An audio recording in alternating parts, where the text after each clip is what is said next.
नमस्कार, मैं हैना प्रसून बहुत बहुत स्वागत करती हूँ आप सभी का अपने चैनल हैना प्रसून एस्ट्रोलॉजी में। ज्योतिष के इस नए कार्यक्रम में आप सभी का स्वागत करते हुए मुझे बहुत खुशी हो रही है। और आइए जानते हैं आज के नए कार्यक्रम में नया क्या है। चिर परीक्षित वीडियो है ये शनि गोचर पर। आपने मेरा कम्युनिटी पोस्ट देखा होगा जो मैंने कुछ दिनों पहले पोस्ट किया था कि शनि गोचर पर शनि गोचर पर मैं एक विस्तृत वीडियो लाने वाली हूँ। तो ये वही वीडियो है। स्वास्थ्य खराब होने के कारण इस वीडियो को लाने में थोड़ी देरी हो गई और मेरे आवाज़ से आपको लग रहा होगा, फिर भी मेरा एक कमिटमेंट जो अपने व्यूअर्स के लिए रहता है उसको पूरा करने के लिए जैसे ही थोड़ी सी भी तबीयत ठीक हुई मैं ये वीडियो लेकर आ रही हूँ।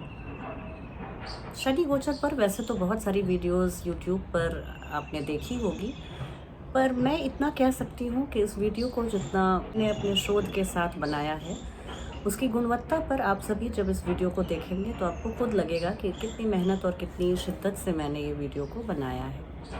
आइए चर्चा शुरू करूं। इसके पहले मैं अपने सभी प्रिय दर्शकों से आग्रह करूंगी कि आप मेरे चैनल से जुड़िए, मेरे चैनल को सब्सक्राइब कीजिए और वीडियो को पसंद आने पर लाइक का बटन हिट कीजिए और वीडियो के लिंक को अपने फ्रेंड्स और फैमिली में शेयर कीजिए। इससे मुझे बहुत खुशी होती है। आपके कमेंट्स का इंतज़ार रहेगा, सुझावों का इंतज़ार रहेगा। तो देखिए 29 मार्च 2025 को शनि देव रात के 11 बजे अपनी मूल त्रिकोण राशि कुंभ राशि को बदलकर गुरु बृहस्पति की साधारण राशि मीन राशि में प्रवेश करेंगे। यहाँ पर राहु देव उनका पहले से इंतज़ार कर रहे हैं और यहाँ पर 18 मई तक बनेगी शनि और राहु की युति, जिसे हम पिशाच योग और न जाने कितने भयानक योग और दोष के नाम से जानते हैं। पर क्या यथार्थ स्थिति रहेगी, क्या इसके बारे में भी मैं एक चर्चा करूंगी। पर उसके पहले मैं आपको बता दूं कि जुलाई के महीने से लेकर नवंबर 2025 तक शनि देव वक्री अवस्था में रहेंगे। शनि देव वक्री चाल से चलेंगे और रेट्रोग्रेड मोशन में रहेंगे। इसके बाद नवंबर के बाद फिर वो अपने मार्गी हो जाएंगे और डायरेक्ट मोशन में आ जाएंगे। प्लीज़ मेरी आवाज़ को थोड़ा सा नज़रअंदाज करेंगे क्योंकि तेज़ ज्वर से पीड़ित थी मैं। तेज़ बुखार था और काफ़ी सर्दी ज़ुकाम हो रखा था। वायरल फीवर के बाद जैसे आवाज़ हो जाती है तो उसको थोड़ा सा आप नज़रअंदाज करेंगे। और विषय वस्तु पर आती हूँ तो ये कहना चाहूँगी कि जैसे ही शनि देव मीन राशि में प्रवेश करेंगे तो शनि देव कभी भी गुरु की राशि में खराब फल नहीं देते हैं। गुरु का रिस्पेक्ट इतना है शनि देव, जैसे ये न्याय के ग्रह हैं और कर्म फल प्रदाता हैं, तो यहाँ पर शनि देव गुरु की राशि में बहुत अच्छा परिणाम देते हैं। और अगर अच्छा नहीं भी दिए तो बुरा नहीं देते हैं, न्यूट्रल स्थिति को बहाल रखते हैं। अब अगर बात शुरू करूं मैं मेष राशि के बारे में, मैं वीडियो को शुरू करूं इसके पहले मैं आपको बता दूं कि ये वीडियो आप अपनी चंद्र राशि से देखेंगे। शनि का गोचर हमेशा चंद्रमा से देखना चाहिए और जहां पे आपके चंद्रमा हैं वहां से शनि देव कहां पे जाते हैं। तो अगर मेष राशि है आपकी तो यहाँ पे वो मीन राशि में आपके 12वें भाव में शनि देव का गोचर होगा 29 मार्च को। और यहाँ पर देखिए आपके कर्म और लाभ भाव के स्वामी होकर वो आपके द्वादश भाव में आएंगे। और शनि देव यहाँ पर आपको एक चीज़ जो वादा करते हैं कि अगर विदेशी भूमि से जुड़ा हुआ आपका कारोबार है तो वहाँ पे आपको माला माल करने वाले हैं शनि देव। 29 तारीख को आके कुछ ही दिनों में अपने पोजीशन को ले लेंगे और पोजीशन को अपने कंसोलिडेट करके परिणाम देना प्रारंभ करेंगे। वैसे तो कहा जाता है कि बड़े ग्रहों में जैसे शनि देव और गुरुदेव अपने आने के पहले, अपने गोचर के 10-12 दिन पहले से प्रभाव देना शुरू कर देते हैं, तो कुछ आपको परिणाम जरूर से मिलना शुरू हो गया होगा। मुझे ऐसी आशा है मेष राशि वालों के बारे में। इसके अलावा ये भाव जो है वो हमारे विदेशी धरती से उपार्जित धन का तो है ही, पर ये हमारे हेल्थ और ये हमारे हॉस्पिटलाइजेशन और जेल का होता है। कुछ कश्मकश सी स्थिति रह सकती है, कहीं आपको बंधन सा लग सकता है। चूँकि शनि और राहु दोनों यहाँ पर हैं तो ये राहु 12वें भाव में भी एक बंधन योग, कारावास योग बनाते हैं, कहीं आपको घुटन सी कुछ ऐसे लग सकता है जैसे आप एक खुली हवा में सांस नहीं ले पा रहे हैं। परिवार में या अपने वर्क प्लेस पे आपको ऐसी स्थिति बन सकती है जहां आपको लगेगा कि एक बंधन सा, एक किसी आप जकड़ी हुई स्थिति में पाएंगे। खुली हवा में एक जकड़ी हुई स्थिति में अपने आप को पा सकते हैं, पर ये स्थिति जल्दी ही बदल जाएगी। करीब 1 महीने 20 दिन के बाद 18 मई को जब राहु मीन राशि से जब राहु मीन राशि से कुंभ राशि में आ जाएंगे तो आपको यहाँ एक बड़ा सुकून मिलेगा, एक बोझ हल्का होने जैसा अनुभव होगा। इसके अलावा मैं देख रही हूँ कि यहाँ से शनि देव आपके धन भाव को देख रहे हैं, तो यहाँ देखिए खर्चों में बेतहाशा वृद्धि हो सकती है, खास करके जब तक राहु हैं। तो कुछ ऑल ऑफ अ सडन आपके खर्चे बढ़ सकते हैं। तो आपको मैं ये सलाह दूंगी कि आप खर्चों पे आप लगाम रखिए, या 2 बार सोचने के बाद ही आप पैसे खर्च कीजिए, क्योंकि थोड़े बहुत खर्च होते होते अचानक से आपको महीने के अंत में लगेगा कि बड़ी रकम खर्च हो गई। धन भाव थोड़ा सा यहाँ मैं रिस्ट्रिक्शन देख रही हूँ। परिवार के सदस्यों के साथ मैं थोड़ी सी अनमनस्यता या वैमनस्यता भी देख रही हूँ। तो परिवार के सदस्यों के साथ आप थोड़ा सा समय ज़रूर बिताइए और किसी भी मनमुटाव को आप पनपने मत दीजिए। शनिदेव आपके दिनचर्या को नियमित करने के लिए कह रहे हैं, और जो आपका डेली रूटीन है उसको आप फॉलो कीजिए। अपने से जो कमज़ोर तबके के लोग हैं, जो आपसे कमज़ोर हैं, आप बहुत अनुशासन से बात कीजिए, उन्हें आप बहुत सम्मान के साथ बात कीजिए, रिस्पेक्ट दीजिए। ये भी शनिदेव कह रहे हैं। और यहाँ सबसे अच्छी बात कि आपके दुश्मनों पर आपकी विजय निश्चित होती हुई दिख रही है। आपके दुश्मन आपके सामने सर नहीं उठा पाएंगे। और यहाँ पे शनिदेव की दृष्टि जो आपके षष्ठम भाव में जा रही है वहाँ संकुचन लाएगी, कि आपके रोग में भी हो सकती है कि जो पहले बहुत जो राहु यहाँ से देख रहे थे आपके, और रोग आपको बहुत एक बढ़ा हुआ सा दिख रहा था, या कुछ आपको अनजाना भय था अपने हेल्थ को लेकर, तो यहाँ आपके रोगों को शमन करने के लिए भी शनिदेव की दृष्टि रहेगी। ये है। और इसके बाद उनकी दशम दृष्टि आपके नवम भाव में पड़ेगी, और यहाँ पर अपने पिताजी के स्वास्थ्य का थोड़ा ध्यान रखिए। लंबी दूरी की यात्राएं आपकी हो सकती हैं। लंबी दूरी की यात्राएं आपके लिए सफलता का सूचक होंगी। पिताजी के स्वास्थ्य का ध्यान रखिए, और धार्मिक तीर्थ यात्राओं को करने से आपको शनि देव के बहुत अच्छे परिणाम मिलेंगे। उपाय और रेमेडीज़ के लिए मैं मेष राशि को इतना ही बोलूँगी कि आप अहंकार से बचिए, अपने बोली भाषा में बहुत शालीनता और कुलीनता रखिए, तथा अपने से जो कमज़ोर तबके के लोग हैं उनसे आप कभी भी तन कर या आवेश में ऊंची आवाज़ में बात मत कीजिए, और पूरी रिस्पेक्ट के साथ आप ऐसे लोगों से बात कीजिए। ये आपके लिए बहुत ही अच्छा रहेगा। शनिवार को पीपल के वृक्ष के नीचे संध्या काल में सरसों के तेल का दीपक जलाना और 7 बार हाथ जोड़कर पीपल के वृक्ष की परिक्रमा करना आपके लिए बहुत ही श्रेयस्कर रहेगा, और इससे आपके बहुत सारे शनि जन्य पीड़ा से आपको निजात मिलेगी। अब चलिए वृषभ राशि वालों के बारे में बात करती हूँ। तो वृषभ राशि वाले लोगों के लिए जैसा मैंने कहा कि ये गोचर एकादश भाव में होने वाला है, और कहा जाता है कि तृतीय, षष्ठम, दशम और एकादश भाव में पाप ग्रहों जैसे शनि और राहु का गोचर बहुत ही अच्छा माना जाता है। हमारे ये विश फुलफिलमेंट को, मनोकामना को पूरी करने के लिए हमें जो चेष्टा करनी चाहिए उसका विजडम देता है। और यहाँ पे तो किस्मत से आपके शनि और राहु दोनों ही एकादश भाव में हैं। जो 18 मई तक राहु देव यहाँ पे रहेंगे आपके एकादश भाव में। एक बहुत ही अच्छी स्थिति है पाप ग्रहों का। पुनः दोहरा दूं कि एकादश भाव में गोचर, किसी भी ग्रह का गोचर एकादश भाव में बहुत अच्छा माना जाता है, लेकिन पाप ग्रहों का उपचय भाव में गोचर एक अलग ही लेवल की आपको संतुष्टि देता है। चेष्टा, एक जिजीविषा देता है, फायर इन द बेली देता है, आपको अपने काम में आगे बढ़ने की प्रेरणा देता है।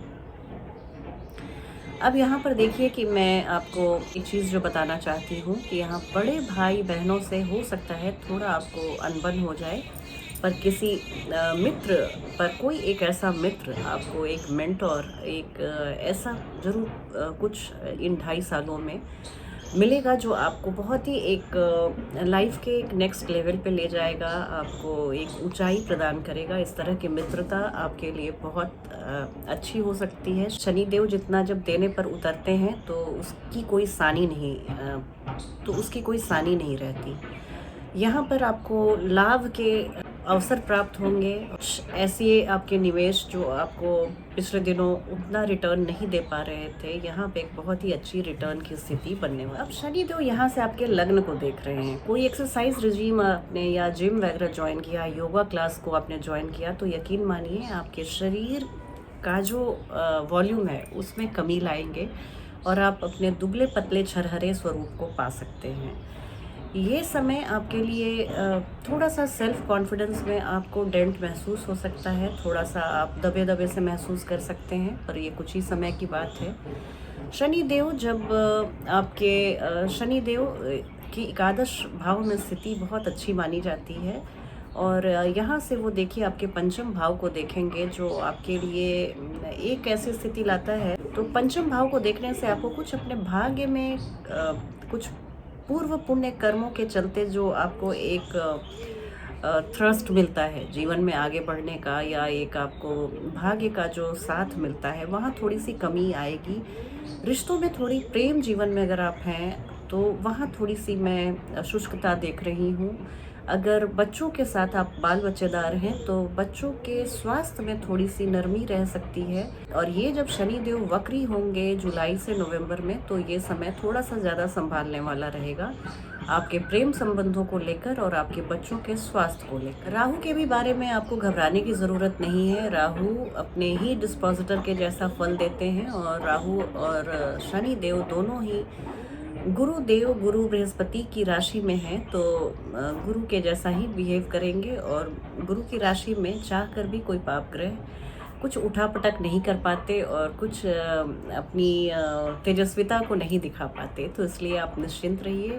वृषभ राशि वालों के लिए ये गोचर बहुत ही भाग्यशाली रहने वाला है। शनि देव की एक दृष्टि आपके अष्टम भाव पर आएगी, तो अष्टम भाव हमारे ऑकल्ट और रिसर्च का है। अगर आप रिसर्च कर रहे हैं, अगर आप ऑकल्ट साइंस में रुचि रखते हैं, अगर आप कुछ ऐसे विषयों को पढ़ते हैं या आपको अच्छा लगता है जैसे after life, life after death, yoga, meditation, even astrology, तो ऐसी चीज़ों में आपको भारी सफलता मिलने के संकेत हैं। ये एनर्जी इस तरह से क्रिएट करते हैं शनिदेव कि आप अगर उनकी एनर्जी के साथ अगर आप चलें तो आपको एक बहुत ही अच्छा खुशनुमा सफ़र तय करते हैं और यहाँ पर आपको काफ़ी तरक्की और ख्याति भी मिलती है। अष्टम भाव के कारक हैं, तो यहाँ पर आप किसी लंबे समय से चली आ रही बीमारी से आप निजात पाएंगे। Good health is on the cards. आपको यहाँ पे शनिदेव बहुत अच्छी स्थिति ला रहे हैं। आयुष्य के कारक आयुष्य भाव को देखेंगे तो ये आपके लिए एक बहुत ही अच्छा समय रहने वाला है। शनिदेव को और ज़्यादा प्रसन्न करने और उनसे और अधिक मात्रा में आशीर्वाद लेने के लिए आप शनिवार और मंगलवार को संध्या काल में हनुमान जी के मंदिर में जाकर उनका दर्शन करें, हनुमान चालीसा का उनके चेहरे को देखते हुए पाठ करें और लड्डू या बूंदी चने का भोग लगाएं। ये आपके लिए बहुत ही श्रेयस्कर रहने वाला है और शनि देव के रिज़ल्ट को आप बहुत ही अच्छे तरह से रीप करने वाले हैं, उसका बेनिफिट लेने वाले हैं। अब बात करूंगी मैं मिथुन राशि के बारे में। याद रखिए मैं राशि के बारे में बात कर रही हूँ। तो मिथुन राशि अगर आपकी है, यहाँ पर भी शनिदेव आपके अष्टम और नवम भाव के स्वामी होते हैं और ये गोचर उनका आपके दशम भाव में है। दशम भाव के कारक होते हैं शनिदेव और यहाँ पर देखिए शनिदेव आए हैं, तो ये आपके लिए एक बहुत ही अच्छी खबर है। आपको जॉब में, आपके पेशेवर जीवन में एक बहुत ही अच्छी स्थिति और उछाल लाएंगे। आपको बहुत ही अच्छे आप ऑफिस में आपका एक जो स्थान है वो बहुत परिपक्व होगा। और अगर आप जॉब बदलने की सोच रहे हैं तो 18 मई को जब राहु देव अपने साइन को चेंज करके कुंभ राशि में चले जाएंगे, मीन राशि को चेंज करके कुंभ राशि में चले जाएंगे, तो वो समय रहेगा कि आप एक अपने जॉब को स्विच भी कर सकते हैं। और इसके अलावा देखिए यहाँ पर शनि देव दशम भाव में आते हैं तो द्वादश भाव को भी देखते हैं। तो ऐसा कोई रोजी रोज़गार जो आपकी विदेशी भूमि से जुड़ा हुआ है या आप मल्टीनेशनल कंपनीज़ में काम करते हैं तो वहाँ पर आपके बहुत ही अच्छे लाभ के अवसर प्राप्त होंगे। आपका नाम और आपका दबदबा कायम रहेगा। शनि देव यहाँ पर आपसे बहुत मेहनत करवाएंगे। आपको कार्यभार देखिए, जब आप प्रमोट होते हैं, जब आपकी पदोन्नति होती है तो निसंदेह आपके और ज़्यादा उत्तरदायित्व, आपकी रिस्पॉन्सिबिलिटी बढ़ जाती है।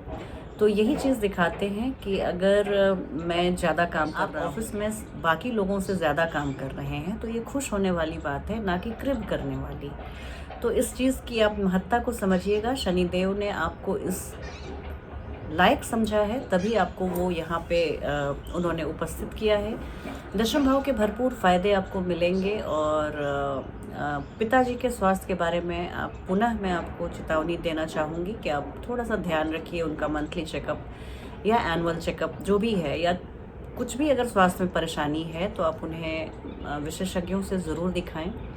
घर पे ही अगर आप सोच रहे हैं कि कुछ गोलियों से और दवाइयों से देकर ठीक हो जाएगा तो ये आप रिस्क मत लीजिएगा। आप विशेषज्ञ चिकित्सकों की सलाह ज़रूर लीजिए। अब यहाँ पर आप अगर प्रॉपर्टी ख़रीदना चाहते हैं तो आपके लिए एक बहुत ही अच्छा समय है। गाड़ी खरीदने के लिए भी आपके लिए बहुत ही अच्छा समय है। पर जब 18 मई को राहु देव आपकी मीन राशि को चेंज करके चले जाएं, उसके बाद ये ये मिथुन राशि वाले लोगों के लिए मैं एक बात की चेतावनी देना चाहूँगी कि दशम और चतुर्थ दोनों भावों पे एक जगह उपस्थिति शनिदेव की और एक जगह दृष्टि, तो ये माता जी के स्वास्थ्य के लिए भी एक अच्छी स्थिति नहीं है। माता जी के भी स्वास्थ्य को आप बहुत ध्यान से देख रेख कीजिए और कभी भी किसी भी बात पर अपनी माँ से ऊंची आवाज़ में या असम्मानजनक शब्दों का प्रयोग ना कीजिए। उनके लिए बहुत सारा रिस्पेक्ट बनाए रखिए, क्योंकि शनि देव सबसे ज़्यादा अपनी माँ को प्यार करते थे और पिता सूर्य देव से जो भी उनकी रिफ्ट थी, रंजिशें थी, वो अपनी माँ को ही लेकर थी।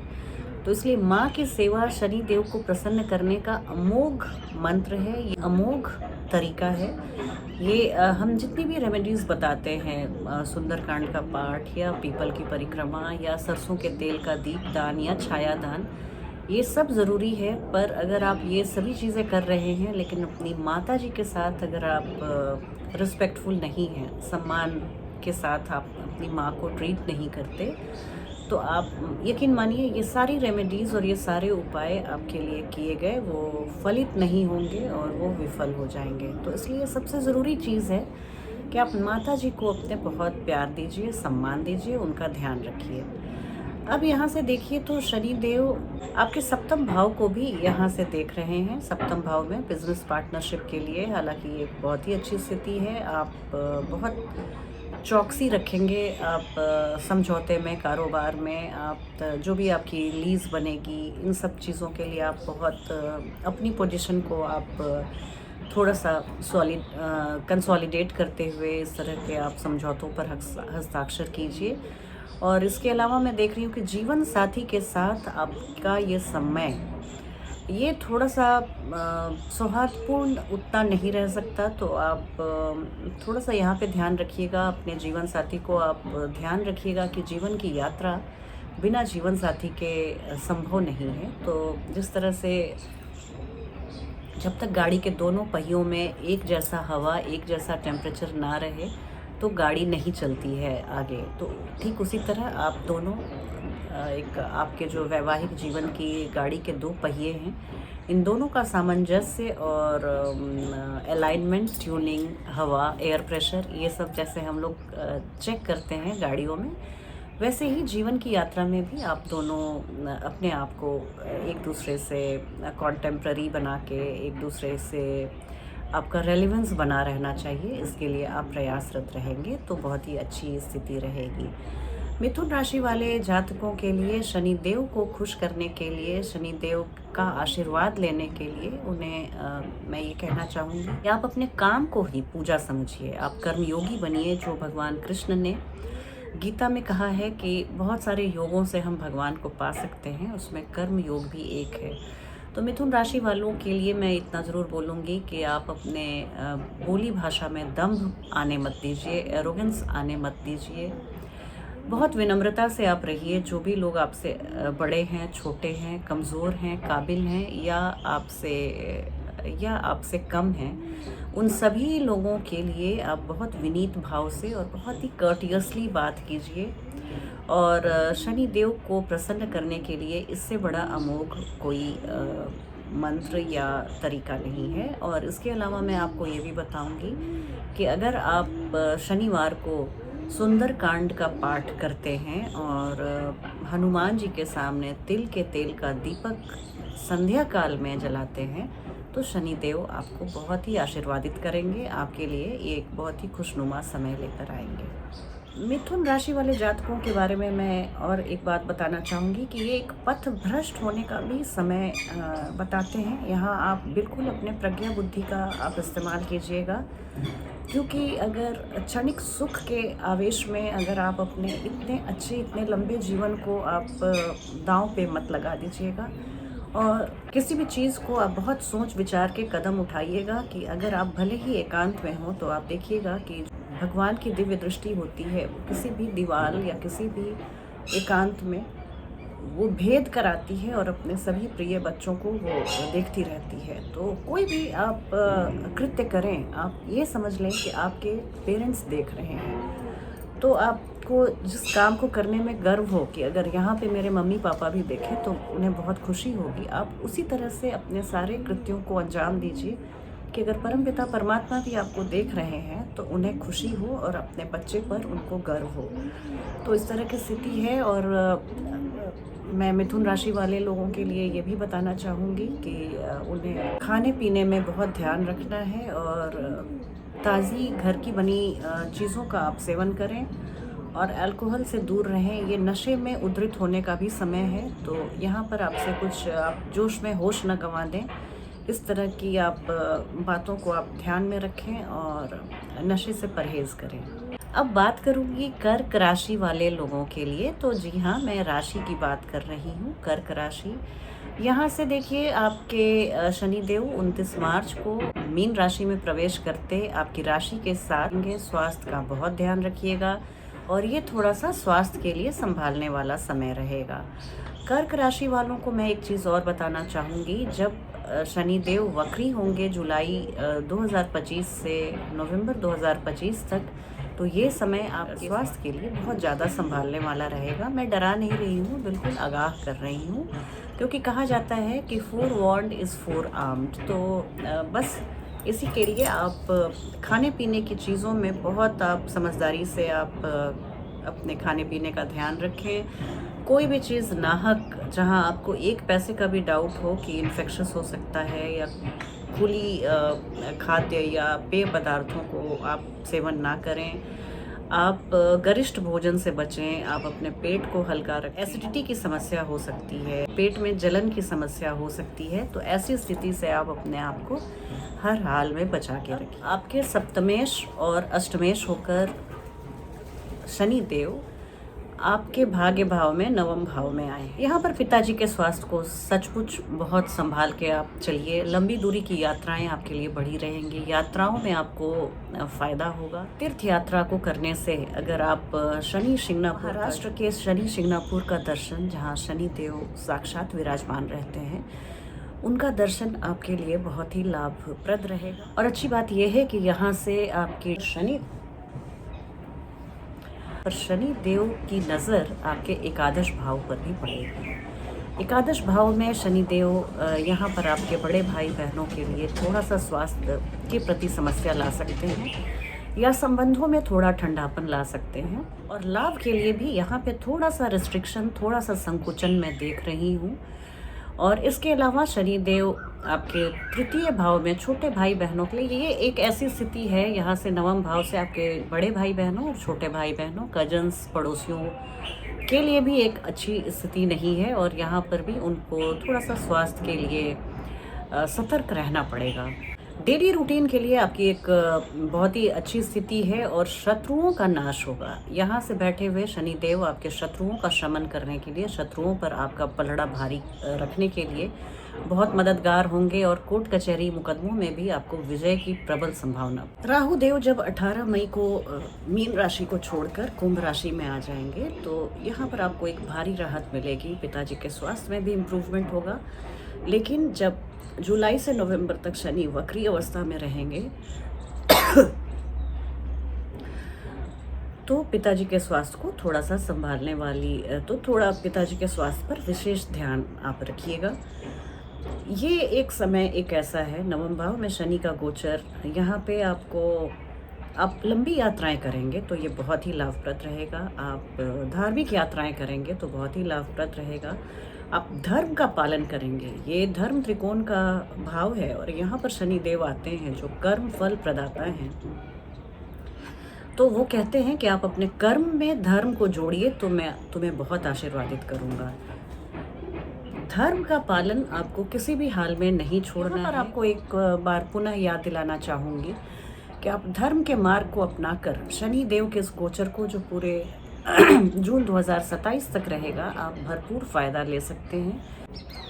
हनुमान जी की शरण में, कृष्ण जी की शरण में या शिव भगवान की शरण में जाने की सलाह दूंगी। मंदिर में जाकर भोले बाबा का एक लोटे जल से भी अभिषेक या कृष्ण भगवान का दर्शन, वृंदावन मथुरा जैसे धार्मिक स्थानों की यात्रा, या फिर आपको हनुमान जी के मंदिर में जाकर उनका सस्वर सम्मुख मूर्ति के आप अगर हनुमान चालीसा का 3 बार पाठ प्रत्येक शनिवार को करें तो आपको कुछ भी घबराने की ज़रूरत नहीं है। शनिदेव आपके साथ हमेशा अच्छा ही करेंगे।